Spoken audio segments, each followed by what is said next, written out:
So this is what Duke Cayenne looks like from up close. It's hard to believe that I've ended up in the same room as the leader of the Noble Alliance. Although, I guess we did meet back in Legram before the war broke out. Reen Schwarzer. Truth be told, we don't want this war to drag on any more than you do. Really? We only acted as we did due in part to our dearly departed Chancellor's behavior being far too unreasonable to justify turning a blind eye. He garnered the trust of His Majesty, and in turn misused that trust. He flagrantly disregarded this nation's beloved culture and traditions, treating Erebonia as if it were his own personal property. Surely you too noticed this. Well...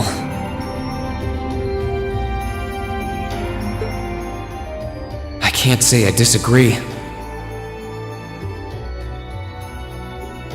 We did hear story after story during our field studies about how aggressive his policies were. About the way he didn't care how many enemies he made as a result, creating terrorist groups like the Imperial Liberation Front.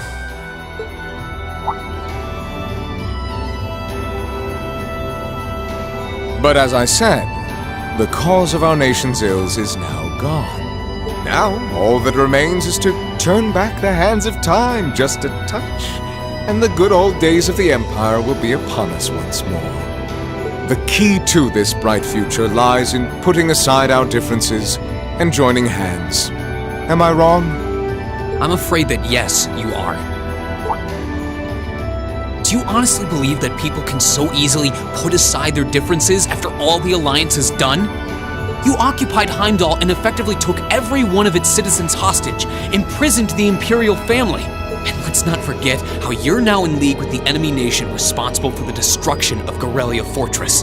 After all that, the Imperial army would never bow their heads to the likes of you, even if the rest of the population did. My word, I'm afraid there's been a terrible misunderstanding. The Imperial family is simply under our loving protection. They certainly haven't been imprisoned.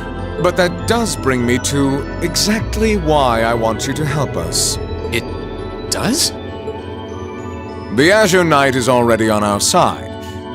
But if we had your Ashen Knight as well, that would mean we'd have two of the great knights of Erebonian legend to put into play. Couple them with our Panzer Soldats, and the Imperial Army's armored divisions would cower before us. You may not find us winning the war ideal, but this union benefits everyone more than carrying on until our inevitable victory, I don't think it's that simple. I beg to differ. The presence of Soldats units on a battlefield makes a tremendous difference. What they may lack in firepower and armor compared to tanks, they make up for in mobility and versatility. But more important than even those factors is the psychological impact they have on our opponents. Well...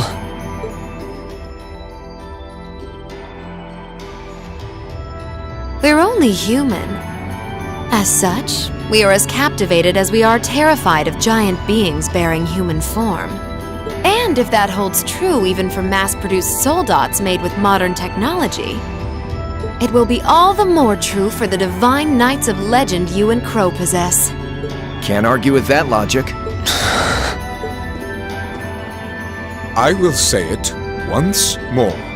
Gileath Osborne is dead, and with his death, all that's left to be done is end this ridiculous war and return order to the Empire. Only then will everything be as it should. That includes both your pleasant academy life and the peaceful days of darling Elise and her friend the princess. Are you trying to... Whatever you ultimately decide, their safety is guaranteed. I would ask that you promise him this, if nothing else, Your Grace. But of course, I'm not a monster. Rufus... We may stand on opposite sides of this conflict, but I still sit on Thor's board of directors. And in that capacity, I suggest you consider carefully the choice before you. After all, every soldier must decide for himself whether a cause is worth fighting, perhaps even dying for. I look forward to hearing your answer.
All that's left to be done is end this ridiculous war and return order to the Empire. Only then will everything be as it should. That includes both your pleasant academy life and the peaceful days of darling Elise and her friend the princess. I suggest you consider carefully the choice before you. After all, every soldier must decide for himself whether a cause is worth fighting, perhaps even dying for. I look forward to hearing your answer. It's hard to argue that this war began because the noble faction went too far. But the longer it goes on, the more people are going to suffer. Am I really okay with that? If I join them, I could reduce the number of victims, be friends with Crow again, free Elise and Princess Elfin? No, this isn't that simple. Think, Rain, think! I was able to reunite with the others, but Elise and Princess Elfin are still in the Alliance's custody. What's the best thing I can do? This isn't just about me. What do all of us want to do? Keep racking your brain like that and smoke will start coming out of your ears.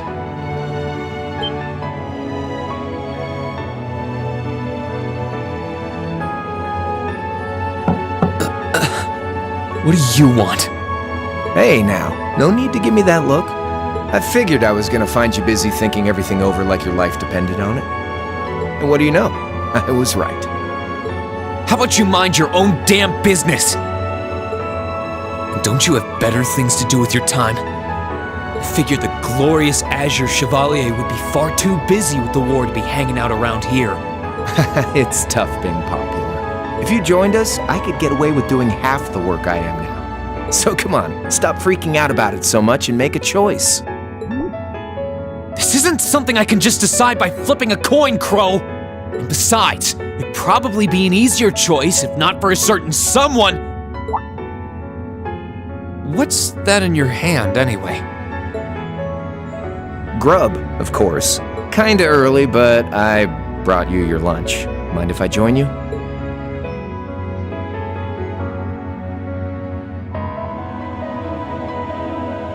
Hamburgers, fries, and onion rings, huh?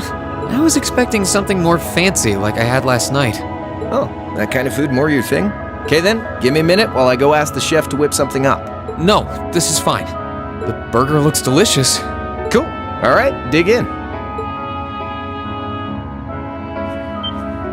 This tastes kinda different from a normal burger.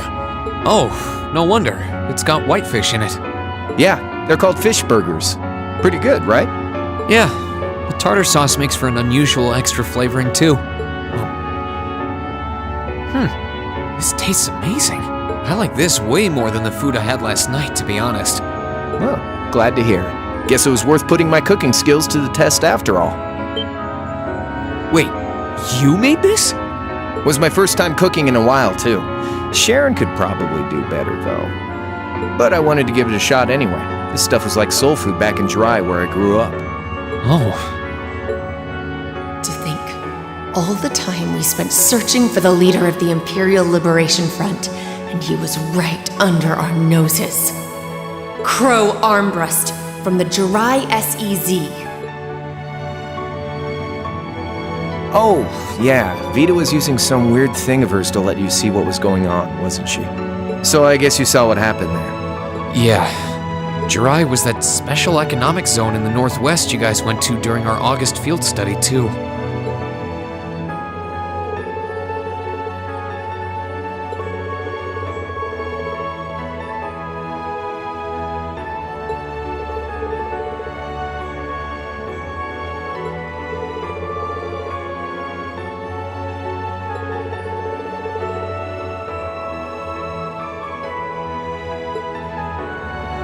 So you ended up going back to your old hometown then?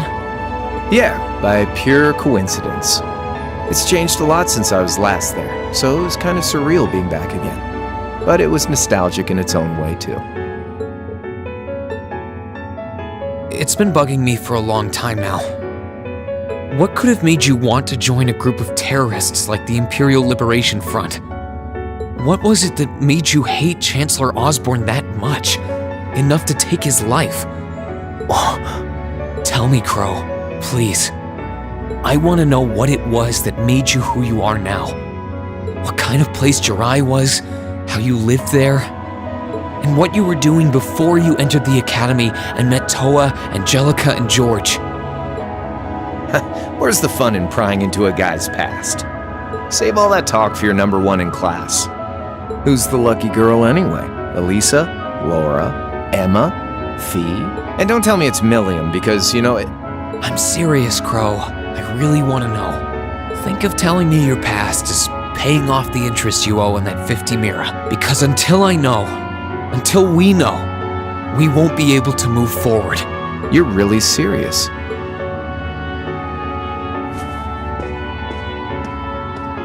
Crow? My past really isn't that big of a deal, you know. It's got nothing on yours, that's for sure. If you find yourself thinking that's all when I'm done, well, I warned you. So, you really want to know? Yeah. Nothing you say will change my mind. Please, tell me. All right, you win. Like I said, it's just your run-of-the-mill sob story. Pick up any history textbook and you'll probably find a dozen others just like it.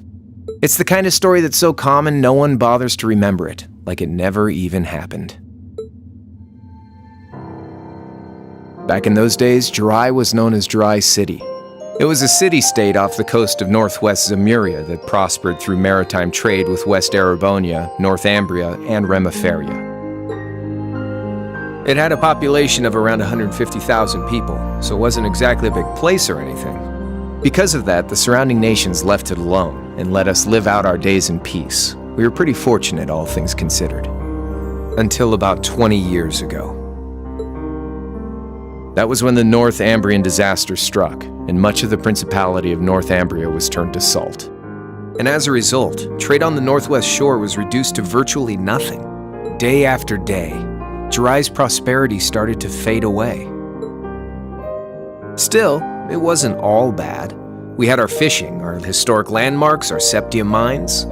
We could make use of those to get trade going again, both to keep our state running and to help out Northumbria. In fact, the one who advocated that approach was the mayor, my grandfather. He was the last mayor Jirai City ever had.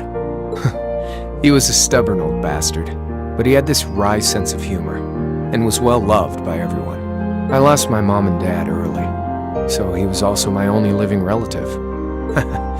He taught me just about everything a guy could know. He was like a mom, dad, and your old master rolled into one, I guess. Anyway, fast forward to 10 years ago. Out of nowhere, we received this proposal from the Erebonian government.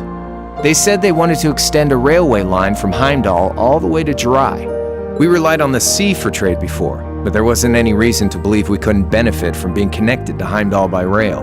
The proposal drew overwhelming support from the city's council, and as a result, my grandfather was forced to accept. Within a year, the city had all of its old life back and then some. The streets were more bustling than ever. But keep in mind, this was the result of huge amounts of imperial capital flowing into the city. Land and buildings we once treasured were bought up left and right. Everything became a target for investment. People only cared about making money. Something similar supposedly happened in Crossbell too, but unlike there, no opposition existed in Jirai. My grandfather sensed something was off, and he tried what he could to get the situation under control. Then one day, someone blew up the railway line leading to Jirai. Everyone demanded that it be repaired as quickly as possible. Everyone except the imperial government. Instead, they panned our national security arrangements for being insufficient and threatened to withdraw all imperial capital. The city was left in an uproar like we'd never seen. Shares plummeted, and with no one able to ascertain the culprit's identity, chaos reigned. That was when he showed up. Chancellor Gileath Osborne, in his third year as representative of the imperial government, personally came to Jirai. We then received a second proposal. The restoration of the railway and its future security will be seen to by the Imperial Army. In return for our continued assistance in safekeeping, Jirai will come under the wing of our glorious empire and attain even greater prosperity as a special economic zone. The timing was too good to be true, really. Realizing this, my grandfather staunchly opposed the idea. He tried everything he could to convince the city's council to reject the offer. Unfortunately, once you taste the sweet fruit of prosperity, it's hard to want to go back. The council, made up of influential merchants and all their greed, jumped at the offer. And tempted by the elimination of customs, together with the tax breaks from being an SEZ, many of the citizens did too. And during all that, they'd conveniently found a suspect behind the railway incident, my grandfather. He loved Jirai more than anyone, and up till then, its people loved him too. And yet, virtually overnight, he found himself facing the wrath of both the city's council and the citizens alike. Left with no choice, he resigned from his position as mayor, and Jirai formally became part of the empire. Both of these things happened on the same exact day. That was 8 years ago. Naturally, everyone knew my grandfather wasn't the one who did it. They knew who was really responsible. They just turned a blind eye to the truth. See? I warned you. Just your run-of-the-mill sob story. I don't know what to say, Crow. What happened to him after that? Your grandfather. One day, he just up and died. Once he resigned, the whole affair with the railway getting blown up was all but forgotten. He lived comfortably in retirement for about half a year, fell ill, and that was that. He just lost the will to go on, I guess. Like I said, he was the only family I had. I mean, I had plenty of friends even then, but I chose to leave it all behind. I was 13 at the time. I wandered the land, doing whatever I had to get by. That was when I met old Cayenne, who happily indulged my hatred for the Chancellor. And with his financial backing, I went out with the goal to find others who were just like me. That was the beginning of the Imperial Liberation Front. Gideon, Scarlet, and Vulcan were among those I recruited. I had also met Vita then. I only knew her as the woman who had often come to see Cayenne. She guided me to a place below the city of Ortis, and there slept the Azure Knight Ordine. One after another, I overcame the same trials you did with your friends, but alone. And once I'd proven myself worthy, Ordine accepted me as his awakener. That was 3 years ago. I was 16. My preparations complete, I concealed my background, and enrolled in a military academy near the capital. Everything I did for the sole purpose of taking the Chancellor's head.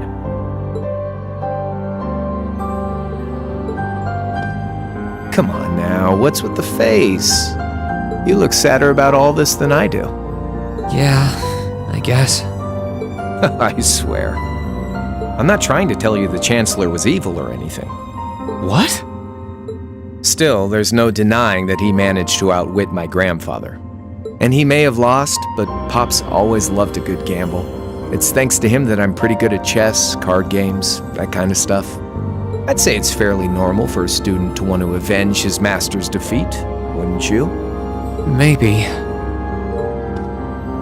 At the end of the day, there's no denying this country has problems, and the Chancellor's methods were making them worse. I studied those problems, worked out how to use the situation to my advantage, and then won the game with an all-or-nothing gamble. But when you think of how peaceful Jirai is now, I'd say I've got a duty to clear up the mess left behind by my game too, which means ending this war and restoring peace. So it's only when that's done that my game is truly over.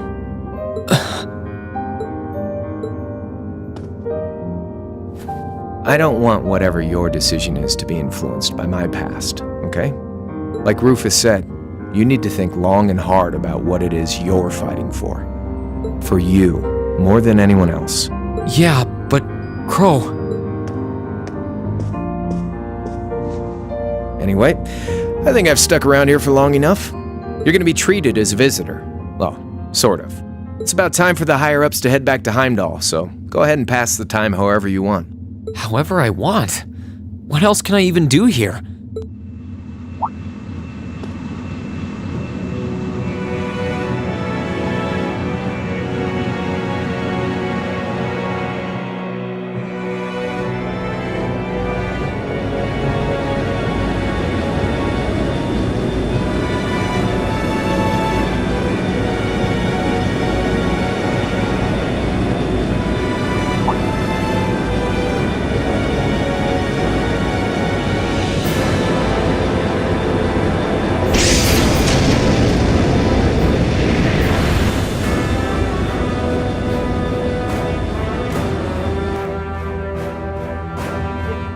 There'll be no guards outside your room, so if you want to try and escape, be my guest.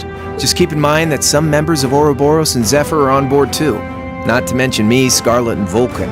So if you're up for a gamble of your own, get ready to take all of us on. Sounds fun.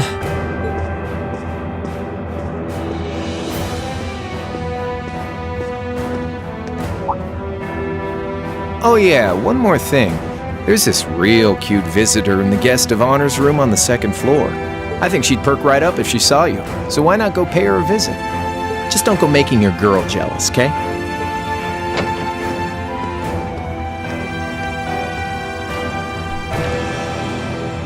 I wonder who he means. He said she's in the guest of honors room. Well, I can't waste much time here. I told everyone I'd definitely come back soon. Right now, I need to gather as much information as I can. I can make my choice after that. At least then, it'll be an informed one.